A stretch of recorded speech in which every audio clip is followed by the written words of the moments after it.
Brought to you by Techno Camon 30 series.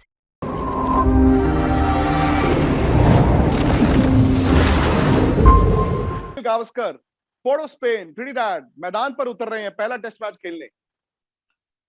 देखिए, एक बड़ी गर्व की बात थी कि आपकी देश की सेवा करने का मौका मिला क्रिकेट के जरिए। और जो कैप मुझे मिली थी टूर से निकलने के पहले, क्योंकि सब सब प्लेयरों को ब्लेजर दिया जाता है, स्वेटर दिया जाता है, कैप दी जाती है, पर मैंने वो कैप अपने बैग में रखी थी। क्योंकि जब तक मुझे पता था, क्योंकि मेरे मामा जो थे माधव मंत्री, उन्होंने पहली मैं जब छोटा था उनके घर गया था, तो उनके पास इतनी सारी कैप्स पड़ी थी।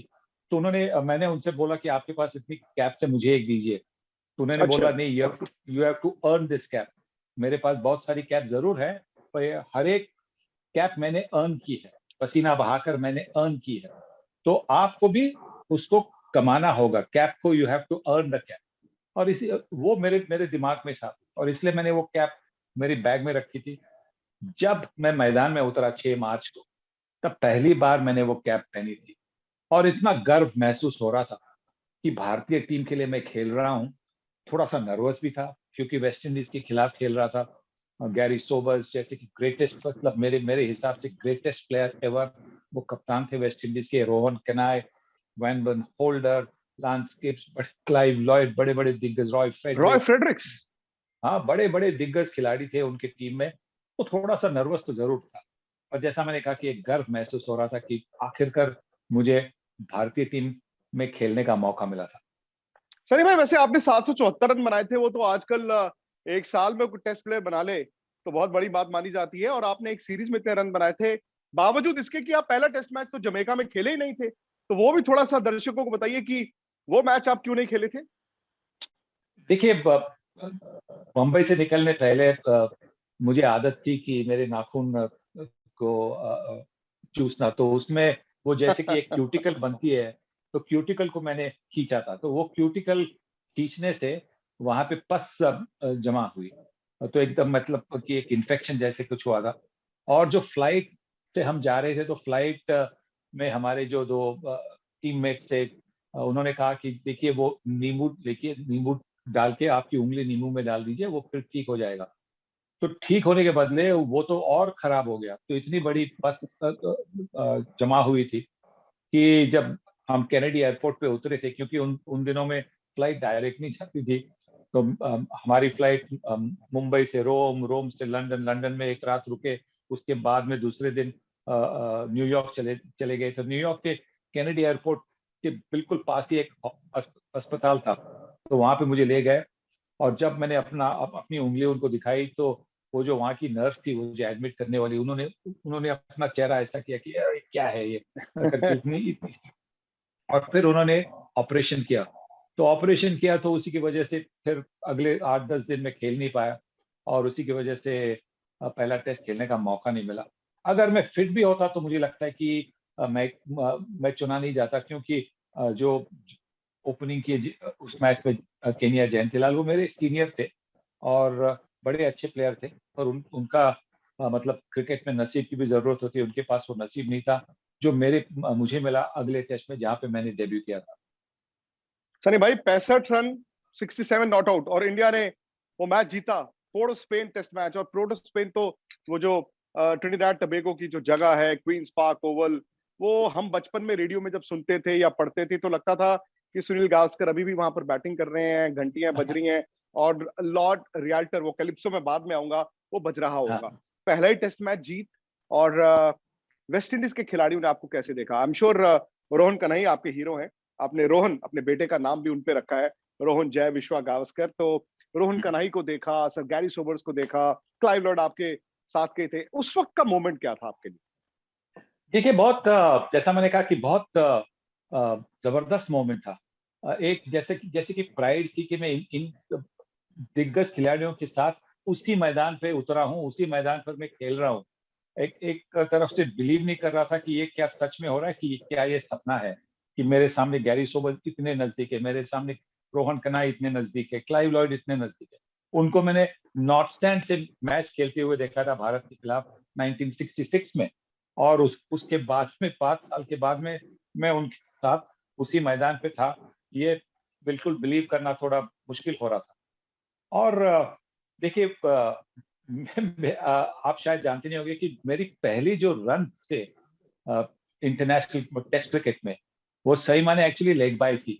मेरे बल्ले को अच्छा। लगी नहीं थी गेंद, मेरे बल्ले को लगी नहीं थी गेंद, पैड को लगकर डीप फाइन लेग की तरफ चली गई थी। मैंने 2 रन लिए थे और वो 2 रन मैंने अंपायर की तरफ देखा, तो वहां पे देखा कि उन्होंने कोई सिग्नल नहीं किया, लेग बाय का सिग्नल नहीं किया। तो हम्म। मुझे अच्छा लगा कि भाई मेरी पहली पारी में पहली जो है इनिंग्स, उसमें मैं 0 पे तो आउट नहीं हो सकता हूँ, क्योंकि ये जो मेरे मेरे नाम के मतलब लेग बाय की जगह मेरे मेरे नाम पर एक रन लगा था।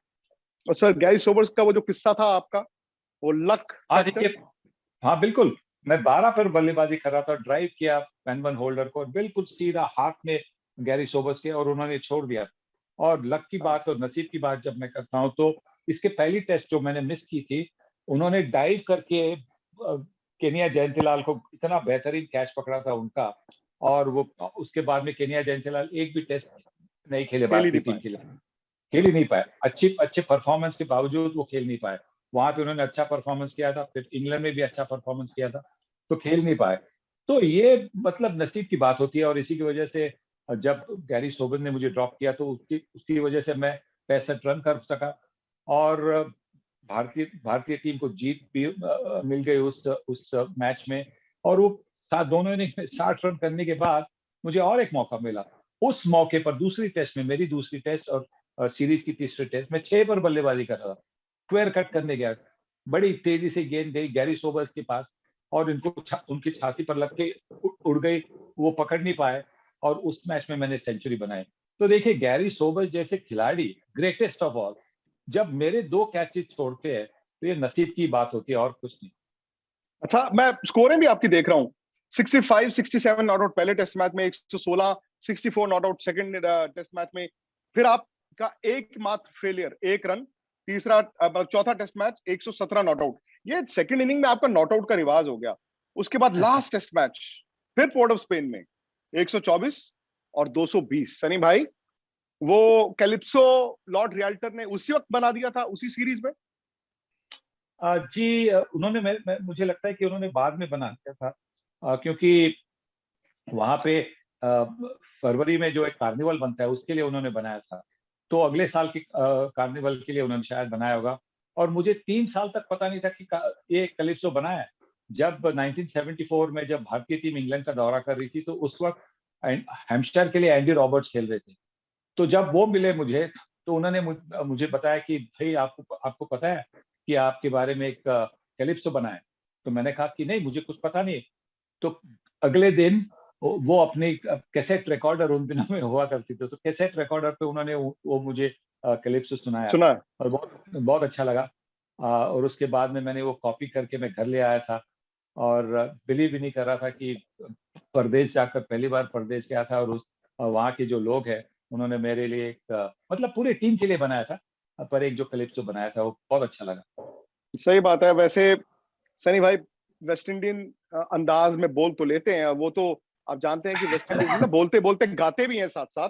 तो मैं कोशिश करूंगा, आई डोंट नो सनी भाई, ये पूरा का पूरा तो नहीं, बट इट वाज गावस्कर से शुरू हुआ था। और जो मेन लाइन जो आज भी वहां पर याद की जाती है, वो है we could not out Gavaskar at all. फिर कॉमा है, नॉट एट ऑल।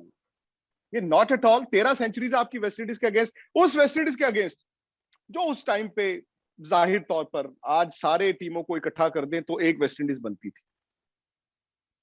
देखिए, कभी कभी नसीब की भी साथ होती है।